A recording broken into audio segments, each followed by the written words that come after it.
The late afternoon sun cast long shadows across the cracked asphalt of the highway pull-off, baking the air with the scent of hot rubber and distant pine. It was a lonely stretch of road, bordered by wide fields and the occasional weathered barn. The kind of place where life moved slow, measured by the seasons and the gentle rhythm of the land. Here, at a lone, aging gas station attached to a small convenience store, an old man was carefully filling the tank of his pickup truck. He moved with a quiet economy of motion, his hands calloused and strong from years of working the earth. He wore worn denim overalls and a faded cap pulled low, his face lined by sun and time, a map of a life lived outside. He looked, to any casual observer, exactly like what he was, a farmer nearing the twilight of his years, unremarkable, blending into the landscape like the ancient oaks on his property. He finished with the pump, screwing the cap back on with a practiced twist. Inside the small store, he paid the young woman behind the counter, exchanging a brief, polite nod. She was new, looked nervous, kept glancing out the window. He didn't ask why. He rarely asked questions that didn't need answering. He stepped back outside, the heat hitting him again. That's when he heard the roar of engines. Not one or two, but a pack. Loud, aggressive, the kind of sound that vibrated in your teeth. A line of motorcycles, big, heavy cruisers, pulled into the gas station lot. They were painted in dark, matching colors, chrome gleaming harshly in the sun. The riders wore leather, patches prominent on their jackets, the crude, unsettling logo of the Iron Vipers gang. They weren't from around here. Their reputation, however, had arrived days ago like a storm front, whispered warnings about protection money, intimidation, taking over local businesses. There were maybe 10 of them. They dismounted with swagger, movements sharp and territorial. They surveyed the small lot like conquerors claiming new land. Their eyes, hidden behind dark sunglasses, swept over the old farmer. A few smirked. He was just another part of the scenery, easily dismissed. The lead biker, a hulking man with a shaved head and a thick beard, his leather vest covered in more patches and pins, kicked down his stand with excessive force. He swaggered towards the entrance of the store, his boots heavy on the asphalt. He stopped just short of the door, turning back to look at the farmer. "Well now," the leader rumbled, his voice like gravel tumbling down a hill. "Looky here. An old dust kicker out for a fill-up." His companions chuckled, low and mocking. They began to fan out, some heading towards the pumps, others just loitering, blocking access to the store door, making their presence known. The farmer met the leader's gaze. His expression was neutral, unreadable. He held the handle of the pump hose in his hand, not reacting, not backing down, but not challenging either. Just existing. "Mind your business, old man," another biker, younger, leaner, with cruel eyes, spat out as he passed. He nudged the farmer's truck with his boot. The farmer's eyes flickered to the boot, then back to the younger biker. Still no outward reaction. The leader, enjoying the show, stepped closer to the farmer. "Heard this town was ripe for picking. Looks like we found the first fruit." He reached out a gloved hand, stained with grease, and poked the farmer in the chest. Not hard, just a deliberate, disrespectful jab. "Time for you fossils to learn who's in charge now." The farmer didn't flinch. He slowly lowered the pump handle back into its cradle. His movements remained calm, deliberate. The kind of calm that wasn't weakness, but something else entirely. Something unsettling, if you were paying close enough attention. "This ain't your town," the farmer said, his voice low, quiet. It didn't carry over the idling engines or the bikers' chuckles, but the leader was close enough to hear. The leader threw his head back and laughed, a harsh, braying sound. "Hear that, boys? The old man's got spirit. Too bad spirit don't pay the bills. Or stop us from taking whatever we want." He leaned in closer, his voice dropping to a sneer. "Like maybe this station. Or that pretty little girl inside. That did it. Something in the farmer's eyes changed. The neutral mask cracked, just for a microsecond, revealing an intensity that felt ancient and dangerous. But he didn't raise his voice. He didn't make a sudden move.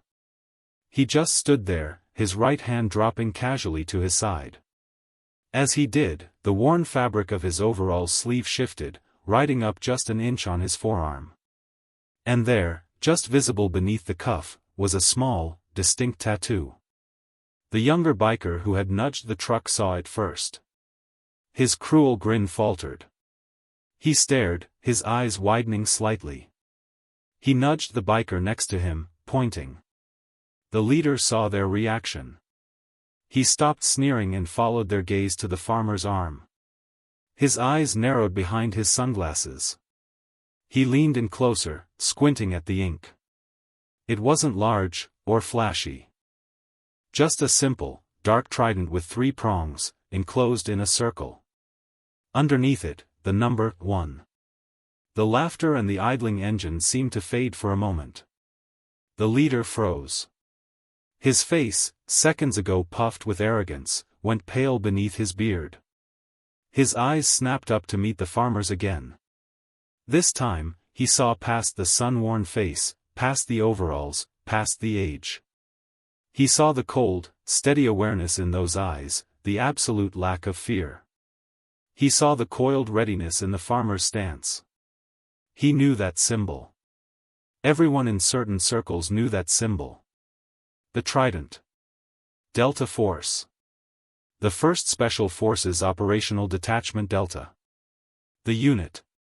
Tier 1. The quiet professionals.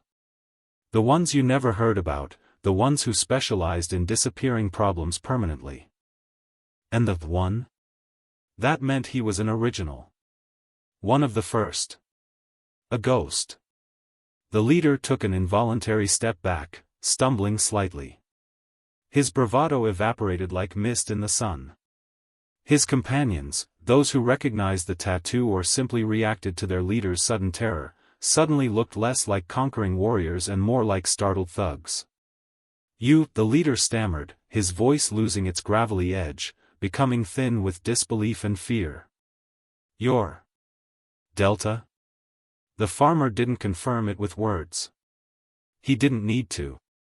He just held the leader's gaze, a silent acknowledgement of what he was, what he had been. The message was clear: you made a mistake. A profound, potentially fatal mistake. The leader swallowed hard. He glanced at his men, then back at the farmer. The casual defiance in the farmer's posture now looked like the terrifying stillness of a predator before a strike. "Get on your bikes," the leader barked, his voice tight. It wasn't the command of a confident leader, but the frantic order of someone running for their life. Now. The bikers, sensing their leader's panic, scrambled back to their motorcycles. The earlier swagger was gone, replaced by a hurried, fumbling urgency. They kicked their bikes to life, the roar now sounding less like a threat and more like a frantic escape. The farmer watched them, still unmoving, still silent. He didn't smile. He didn't gloat.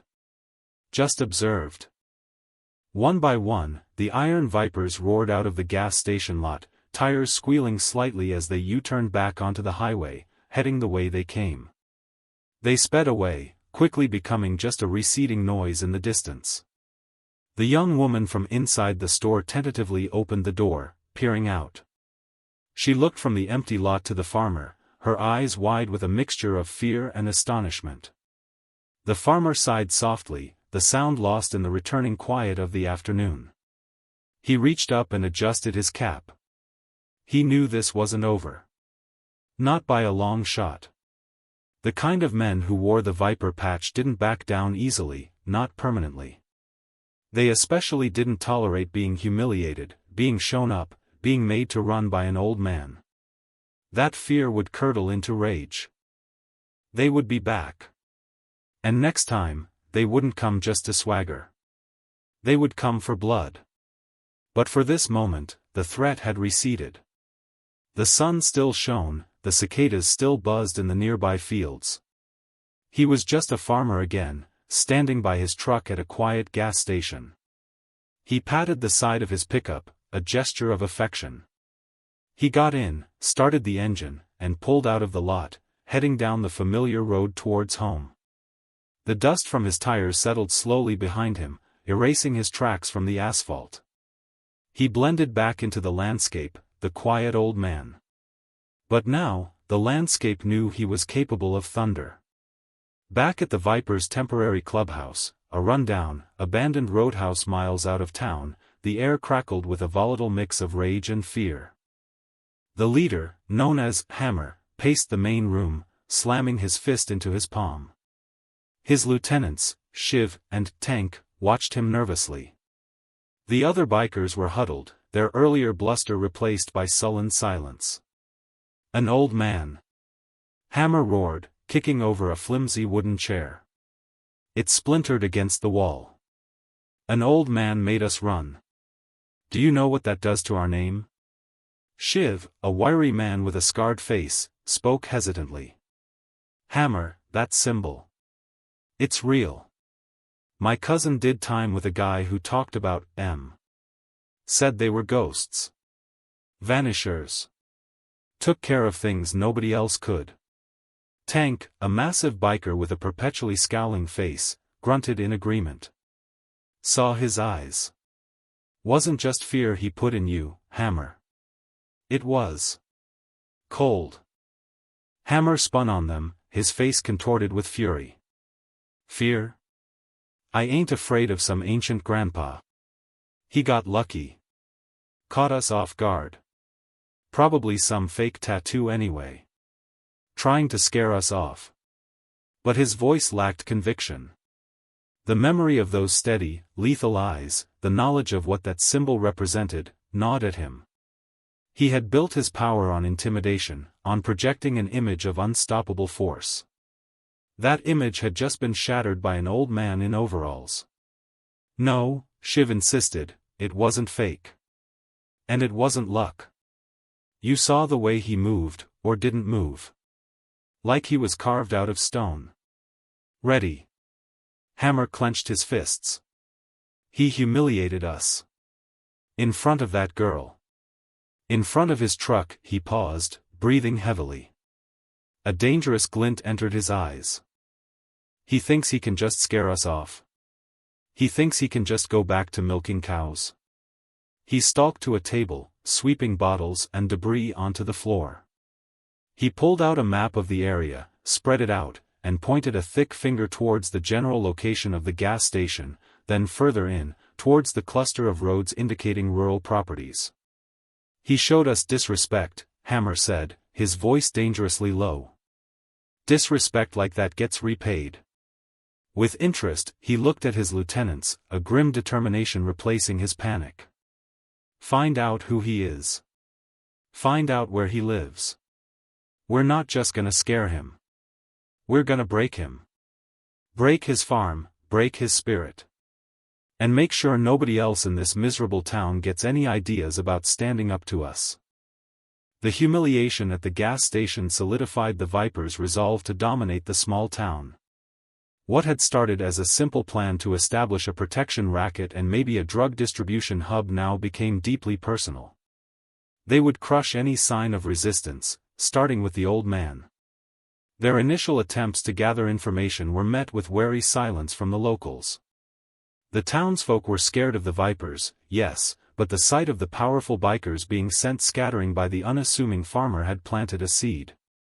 A seed of hope, and a flicker of defiance. No one willingly talked about the farmer in overalls. The Vipers escalated. They vandalized the gas station, breaking windows and spray-painting their crude symbol on the walls. They harassed local businesses, overturning stalls at the small farmers' market, demanding donations with increasing aggression. They made it clear that the town would suffer for the farmers' actions. Fear began to creep back in, thick and suffocating.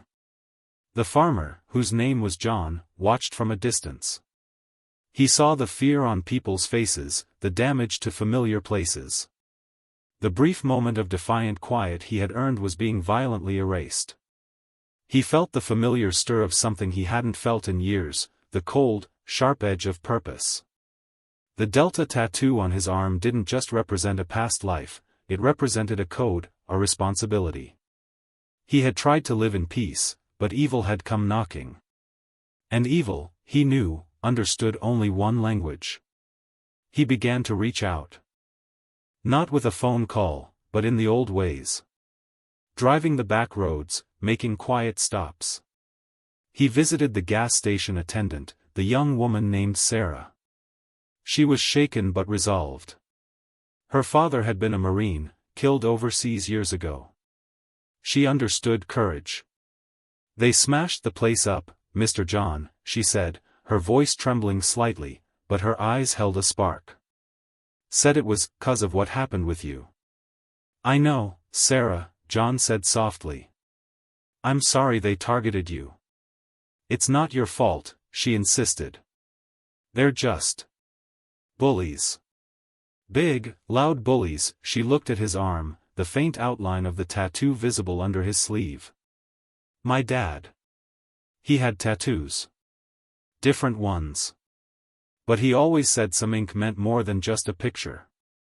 John gave her a rare, small smile. He was right. He spoke to the local mechanic, a burly man named Gus who'd served in the Gulf War. Gus had a limp and a deep distrust of anyone who threw their weight around. He'd heard the rumors, seen the Viper's arrogance. "Heard you put some city boys in their place, John," Gus grunted, wiping grease from his hands. "They weren't from the city, Gus," John replied. "They were just trouble. Trouble follows folks like that," Gus said, meeting John's gaze. "What you gonna do about it?" John paused. "What needs doing?" Gus nodded slowly. "My tools are sharp, John. And my truck can be persuaded to go places it maybe shouldn't." John also sought out Sheriff Brody, a decent man caught in a bad situation. Brody was young for a sheriff, burdened by the weight of a small, understaffed department and rumors of corruption higher up the county chain. He'd heard about the gas station incident and the subsequent vandalism. He'd been pressured by the county supervisor, a man rumored to be linked to organized crime interests outside the county, to handle the situation quietly, meaning, ignore the Vipers or even blame the farmer. "John, I don't know what happened at the gas station, but those Vipers are dangerous," Brody said, rubbing his temples. "They're not just bikers, they've got connections. County supervisors already leaning on me." "They ran from me, Sheriff," John stated simply. "Because they knew what I was. What that tattoo means." He pulled up his sleeve slightly, showing the trident clearly this time. Brody stared at it. His eyes widened. He'd read history, knew about special operations units. But seeing the symbol on this quiet farmer. Delta Force? Brody whispered, awe and disbelief warring in his voice. "Retired," John confirmed. "Mostly. But some things. You don't forget." He looked Brody in the eye. "These men, Sheriff, they prey on fear. They'll choke this town dry. Your hands are tied by politics, I get that. But this town needs someone to stand up. Someone who isn't tied." Brody looked at the farmer, then at the reports of vandalism and harassment on his desk. He thought about the scared faces he'd seen. He knew he couldn't openly defy the supervisor, but John wasn't asking him to. "I can't give you official support, John," Brody said slowly. "But my deputies take lunch breaks. And sometimes evidence gets misplaced before it reaches the county level. And I have access to certain files. On who owns what property, who's connected to who." It wasn't a full alliance, but it was a start. A clean lawman, a pragmatic mechanic, a brave young woman. They were the seeds of resistance, tended by a man who had once operated in the shadows, taking root in the heartland. While John quietly built his network, the Vipers were making their move. Hammer was furious about the lack of information and the lingering defiance in the town's atmosphere.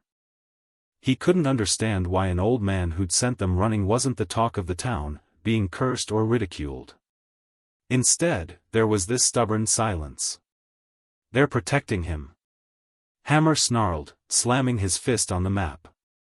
This whole damn town is covering for that old ghost. Tank, who had been doing some digging in the nearest city, reported back. Found out who he is. Name's John Garrison. Bought that farm 20 years ago. Kept to himself. Neighbors say he's quiet. Never caused trouble. Garrison, Hammer repeated, testing the name. Delta Force Garrison. Doesn't fit. He looked at Tank. Any record? Anything? Military service? Classified, mostly, Tank grunted. Got a service record, yeah. But the details are sealed tighter than a drum. Honorable discharge. That's all the public stuff says. Sealed? Good, Hammer said, a cruel smile spreading across his face. Means he's got secrets. Means he doesn't want attention. We'll give him attention. Lots of it. He pointed at the map, zeroing in on the general area of John's farm. We hit him. Hard. Publicly. Make an example out of him. Show this town what happens when you mess with the Iron Vipers. He wasn't just planning a fight, he was planning a statement. A brutal show of force to reassert his dominance and erase the memory of his humiliation. He ordered his men to gather weapons, not just chains and bats, but firearms. They were going to raid John's farm, destroy his property, perhaps even eliminate the problem permanently. They also brought in reinforcements. 2 cars pulled up to the roadhouse, not motorcycles. Out stepped men in dark, nondescript clothing. They carried duffel bags. These were not Vipers. These were colder, more professional. Hammer had called in a favor from a larger criminal organization he was trying to align with, providing protection for their drug shipments through the county. They sent him muscle, men who knew how to handle wet work quietly. This wasn't just a biker gang anymore, it was becoming a much more serious threat. Hammer watched them arrive, his confidence returning. He might have been rattled by the old man, but he had allies. Powerful ones. The old man, whatever his past, was just a farmer now. What could he possibly do against trained killers? The stakes had just been raised dramatically. The Vipers were no longer just local thugs, they were now connected, backed by more dangerous elements. John's quiet stand had forced their hand, revealing a deeper network of criminality infecting the region. The fate of the town, and perhaps even the county, now rested on whether a retired ghost and his few allies could stand against the rising tide of organized crime. Before the storm broke, John gathered his nascent team. Sarah, Gus, and Sheriff Brody, operating strictly off-duty, providing intelligence and resources he could misplace. They met in Gus's cluttered workshop, the air thick with the scent of oil and determination. Now, before we dive headfirst into the planning of their resistance, take a moment. If you're finding this story compelling, maybe you'll find another one on our channel just as gripping. And if you are enjoying it, please subscribe to our channel and share it with a friend. It helps us bring you more stories like this one. Also, let us know in the comments section, tell us where you're watching from. We love seeing how far these stories travel. Alright, back to the fight. Maps were spread out on Gus's workbench, county road maps, hand-drawn sketches of the Viper Roadhouse, notes on their movements. John stood over them, calm and focused, a stark contrast to the quiet fury simmering beneath the surface. Hammer's bringing in hired help, John said, his voice low. Professional. Not just muscle, but guys who know how to hurt people and disappear the evidence. Sheriff Brody nodded grimly. Intel confirms it. 2 cars, 4, maybe 5 guys. Clean records, but names flagged by state intel agencies on suspected contract work. They're likely tied to the organization Hammer's trying to impress. So, a dozen Vipers, plus 5 pros, Gus summarized, his brow furrowed. And whatever weapons they've stockpiled. They're escalating, John said. They think hitting the farm will break me. Show the town I can't protect them. He looked at each of them. They're wrong. We use their aggression against them. He pointed to the roadhouse on the map. Their base is isolated. Hard to get to without being seen on the main road. But there are back roads. Old logging trails. And the ground around it. It's rough. Wooded. Uneven. His plan wasn't a direct assault. It was classic Delta Force doctrine, indirect action, disrupting operations, using the environment, leveraging surprise and precision over brute force. We don't hit the roadhouse head-on, John explained. Too risky. Too many variables. We make their lives here impossible. Hit their operations. Dry up their money, cut off their supplies. Make staying here more trouble than it's worth. He outlined the strategy. Sarah, with her knowledge of the town and quiet observation skills, would keep an eye on Viper movements when they came into town. Gus, with his mechanical expertise, could potentially disable vehicles or equipment subtly. Brody, using his access to official channels without raising suspicion, could feed them intel on deliveries, scheduled runs, or even potential law enforcement movements, ensuring they didn't accidentally run into a legitimate bust. John's role would be the most dangerous. Using his unparalleled skills in infiltration, surveillance, and direct action, he would target the Viper's vulnerabilities. They're running drugs through here, John said, pointing to a route on the map. Probably using county roads, maybe meeting points nearby. We hit the shipments. Make them disappear. And the protection racket? Sarah asked. We make sure the businesses they've shaken down know they have protection now, John said. Not from us directly, not yet. But they'll see the Vipers stumbling. See that someone is fighting back. That will give them courage. The plan was audacious, relying on precision, timing, and the element of surprise. It was also incredibly risky. If any of them were caught, the Viper's retaliation would be swift and brutal. But looking at John, seeing the calm resolve in his eyes, his allies felt a surge of confidence. This wasn't some old farmer playing hero, this was a master craftsman picking up his tools again.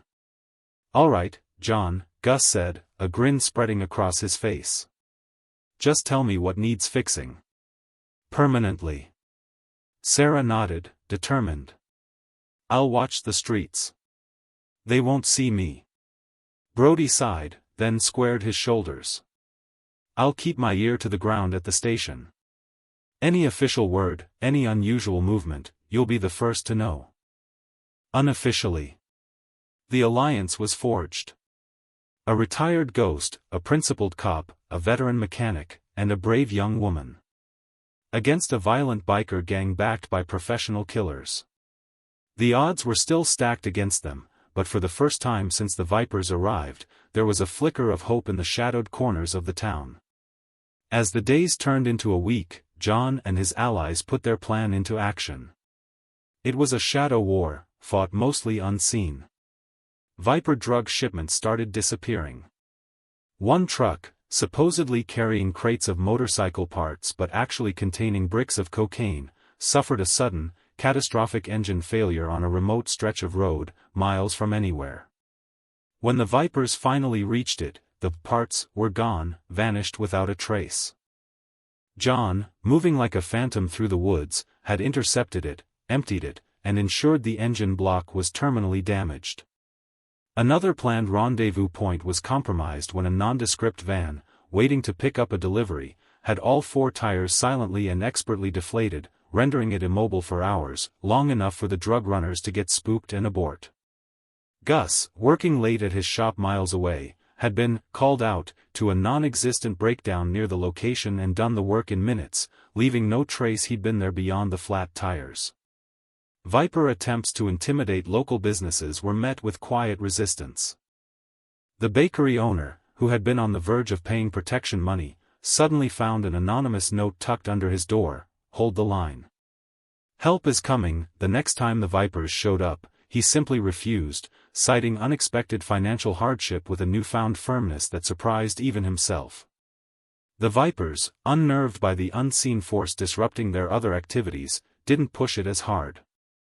Sarah proved invaluable, observing the Vipers' routines when they visited town for supplies or visits. She noted which bikes belonged to whom, how many men were usually present, where they parked, and who seemed to be in charge on any given day.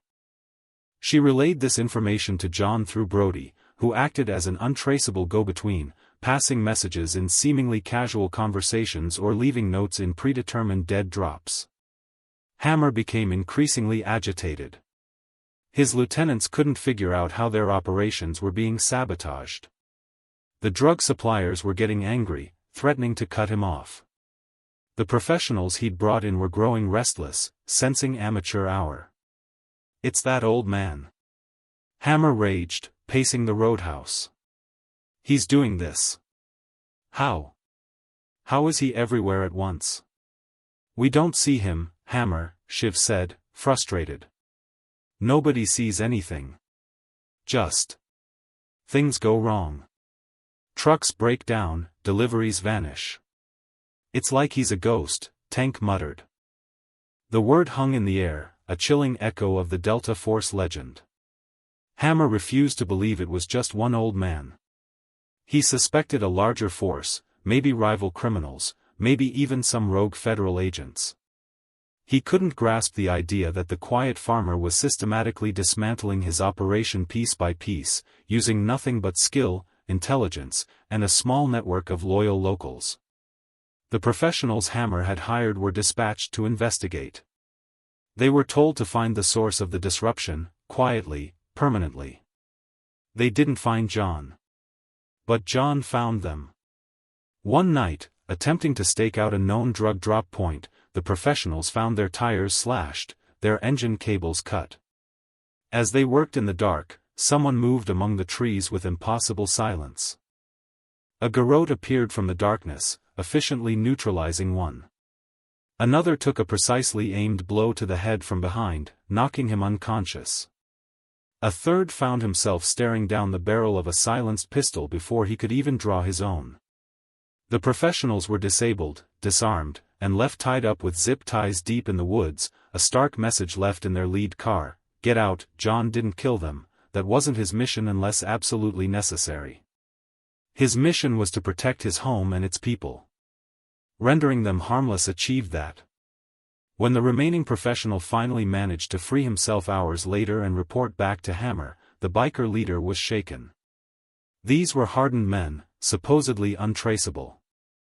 And they had been taken down like amateurs by someone they never even saw. The fear that John had instilled in him at the gas station returned, colder and deeper this time. The disruption of his operations and the silent, terrifying efficiency of the counterattacks began to take their toll on the Vipers. Morale plummeted. Some of the less loyal members started drifting away, unwilling to stay in a place where an invisible enemy seemed to be pulling the strings, where their leader was clearly outmatched. Hammer knew he was losing control. He was losing money, losing face, and losing men. The drug suppliers were giving him one last chance. He had to regain control, and quickly. He had to eliminate the problem at its source. There was only one source he could identify: the old farmer, John Garrison. Fueled by desperation and blind rage, Hammer decided to abandon strategy and resort to overwhelming force. He would take every man still loyal to him and hit the farm. Not subtly, not strategically. Just a full-blown assault: burn it down, kill anyone inside, leave nothing but ruin. Make it a spectacle the town would never forget. He chose a time when he thought John would be most vulnerable: early morning, just before sunrise. The air would be cold, visibility low, most people still asleep.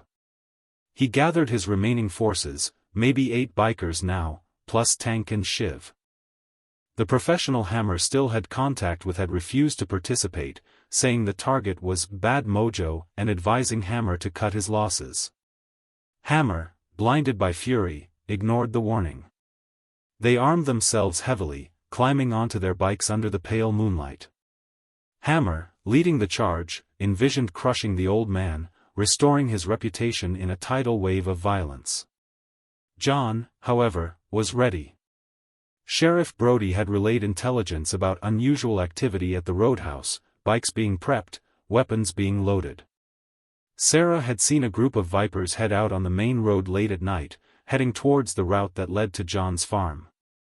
Gus had noticed that Hammer's prize custom bike was missing from the roadhouse, meaning Hammer himself was leading the charge. John didn't wait for them to arrive at his doorstep. He knew his farm was isolated, but also vulnerable. It wasn't the best place for a defensive stand against this many attackers, especially if they came with firearms and Molotov cocktails, which he suspected they would. He decided to intercept them. To turn his farm and the surrounding land, the land he knew better than anyone, into his battlefield. He had spent years walking these woods, mapping every rise and fall, every creek bed, every game trail. This was his territory. He moved through the pre-dawn darkness, a silent figure utilizing the shadows. He didn't have an army, but he had allies. Gus arrived in his truck, parking it discreetly down the road, ready to block access or provide a quick escape route if needed. Sarah stayed in town, watching for any Viper stragglers or unexpected police movement, unlikely, given Brody's unofficial help, but possible. Sheriff Brody remained at the station, running interference on any potential calls reporting gunfire or disturbance in John's area, claiming they were likely just hunters or early morning farm work noise. John set up positions, utilizing the terrain. He had limited resources, a few firearms he kept for hunting, some tools that could be improvised into weapons or traps, and his extensive knowledge of the area. He knew where the Vipers would likely approach from, where they would seek cover. He anticipated Hammer's mindset. Hammer wouldn't use sophisticated tactics. He would rely on speed, aggression, and numbers. He would ride hard, expecting to catch John asleep or unprepared. John wasn't asleep. He was waiting. He placed small, subtle obstacles on the narrow dirt track leading towards his farm, felled logs disguised with brush, shallow ditches dug just deep enough to catch a tire.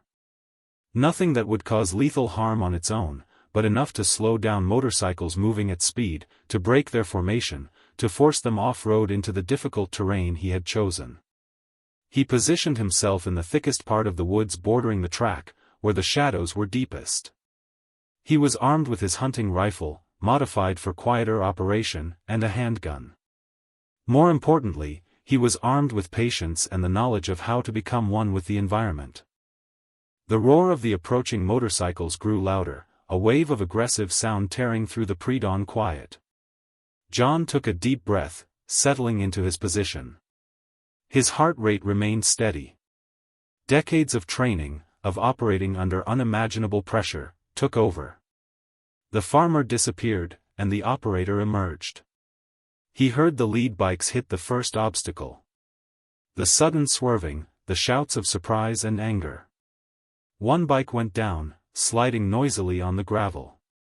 The formation broke as riders tried to maneuver around the obstruction, some forced off the track into the tangled undergrowth. Chaos erupted among the Vipers. They hadn't expected resistance this far from the farm itself. They dismounted, cursing, trying to pull bikes free, assessing the situation. They were exposed, confused, their aggressive charge blunted. John struck. Not with gunfire, not yet. He used the environment. A well-placed shot from his silenced rifle severed the branch holding up a makeshift lean-to they were trying to use for cover, collapsing it onto 3 bikers. Caltrops he had scattered earlier found tires and boots. A tripwire sent another biker tumbling into a muddy creek bed. He wasn't trying to kill them all at once. He was sowing panic, isolating targets, forcing them to react to an unseen enemy. He moved through the woods like smoke, never staying in one place, always just out of sight, a whisper in the trees. The vipers were disoriented. They fired wildly into the darkness, hitting trees and empty air. Hammer roared orders, trying to rally his men, but his voice was tinged with fear. This wasn't the easy raid he'd planned. This was a nightmare. Tank, the largest and most formidable of the vipers, tried to push forward through the woods, relying on brute force. He crashed through branches, making a lot of noise. John waited. As Tank lumbered past his hidden position, John emerged from the shadows. It wasn't a fair fight. John was faster, more skilled, using the environment to his advantage. A quick, brutal takedown left Tank unconscious on the forest floor, tangled in vines. Shiv, the wiry lieutenant, was more cautious, moving silently through the trees. He was a knife fighter, quick and deadly up close. He sensed movement, heard a rustle of leaves that shouldn't be there. He lunged, knife drawn. But John wasn't there. He had already moved, anticipating the attack. He met Shiv's lunge with a defensive parry, redirecting the blade. A brief, intense struggle ensued in the near darkness, silent except for the grunts of effort and the clash of steel. Shiv was good, fast, but John was better. Decades of muscle memory, honed in the crucible of combat zones, took over. He disarmed Shiv with a swift, painful technique, then subdued him with a chokehold until he went limp. One by one, the vipers were neutralized. Some surrendered, intimidated by the unseen attacks and the fate of their companions. Others were physically overcome, left tied up and disarmed. John worked efficiently, silently, a machine of quiet violence. Hammer was left with only a few remaining men, huddled together near the disabled bikes, panic setting in. He couldn't find his lieutenants. His men were disappearing into the darkness. He heard rustling, snapping twigs, but saw nothing. It felt like the woods themselves were attacking them. "Show yourself, old man." Hammer screamed into the trees, his voice hoarse with fear and frustration. "Fight me." John emerged from the tree line, stepping into the faint pre-dawn light filtering through the canopy. He no longer looked like a farmer. His face was set, grim. He held his rifle loosely, but his posture radiated lethal capability. Hammer stared at him, disbelief warring with terror. How had this happened? This wasn't the old man from the gas station. This was a wraith, a predator who had systematically dismantled his gang in their own element, using the night and the woods as his allies. "It's over, Hammer," John said, his voice calm, carrying clearly in the sudden silence. "You should have stayed away." Hammer roared in defiance and charged, drawing a large, ornate combat knife. The few remaining vipers with him hesitated, then followed, guns drawn, though their aim was shaky with fear. John didn't run. He didn't stand still. He flowed. He was a moving target, using the trees for cover, closing the distance with unnatural speed. He engaged the vipers first, using quick, precise movements to disarm or incapacitate them before they could get a clear shot. He was a blur of controlled violence, taking down men twice his size with chilling efficiency. Then he faced Hammer. The biker leader was large and strong, swinging his knife wildly, fueled by desperation. But he was unskilled, relying on brute force. John dodged, weaved, letting the wild swings expend Hammer's energy. He saw the openings, the predictable patterns. In a swift, decisive move, John closed the distance, blocking Hammer's knife arm, trapping it. He struck with devastating accuracy, not delivering fatal blows, but targeting nerves, joints, disabling points. Hammer cried out in pain as his knife hand went numb, the blade clattering to the ground. John followed up with a final, precise strike that sent the massive biker crumpling to the ground, semi-conscious and defeated. As the sun finally began to crest the horizon, casting long golden rays through the trees, John stood in the quiet woods. The sounds of the fight were over. Scattered around him were the defeated vipers, disarmed and subdued. None were killed. John had chosen his methods carefully, focused on neutralization rather than execution. His mission was justice, not vengeance, and certainly not becoming like them. Gus arrived in his truck, pulling up cautiously. He saw the scene, the disabled bikes, the groaning vipers, John standing amidst them, looking tired but resolute. "Well, I'll be damned, John," Gus said, stepping out. "You really are a ghost." John didn't respond directly. He began systematically tying up the remaining vipers with rope he'd brought, securing them to trees or leaving them in manageable piles. Sheriff Brody arrived soon after, officially responding to a delayed report of suspicious activity. He surveyed the scene with a carefully neutral expression for anyone watching from a distance, but his eyes held admiration for John. "Looks like we've got ourselves a heap of trespassers, Sheriff," John said, wiping a smudge of dirt from his cheek. Brody nodded, playing his part. "Looks that way, Mr. Garrison. Looks like they ran into a bit of trouble on your land." He looked at the subdued vipers, including the infamous Hammer, who was groaning and clutching his arm. "Serious trouble." The process of officially handling the vipers began. Brody, with the quiet help of Gus and John ensuring the prisoners didn't try anything, secured the scene. The downed bikes were noted as abandoned vehicles. The vipers, found tied up and injured but alive, would face charges ranging from trespassing and vandalism, for the damage at the gas station, to assault and conspiracy, given the weapons and their stated intentions, which some of the more terrified members were quick to confess once they were out of Hammer's presence. The hired professionals John had neutralized earlier were also found by Brody's deputies, still tied up in the woods, a confusing complication that Brody managed to navigate by simply reporting them as additional individuals found in the area, heavily armed, and resisting arrest when they were finally freed. Their connection to organized crime would trigger investigations far above the county level, investigations that would eventually dismantle the larger network Hammer had been trying to impress. Word spread like wildfire through the town. The vipers were gone. Not run off temporarily, but caught, defeated, and facing serious prison time. And it was the old farmer, John Garrison, who had done it. The man everyone underestimated, the quiet man in overalls, was the one who had saved them. Relief washed over the community, followed quickly by a swell of pride and gratitude. The fear that had gripped the town for weeks evaporated, replaced by a newfound sense of security and empowerment. The gas station was repaired, businesses reopened without fear of shakedowns. People walked a little taller. Weeks later, the town began to truly heal. Hammer and his core vipers were behind bars, their reign of terror over. The corrupt county supervisor was under investigation, his links to organized crime exposed by the threads pulled loose by Brody's investigation into the hired muscle. The town was safe again, maybe safer than it had been in years. John Garrison returned to his quiet life on the farm.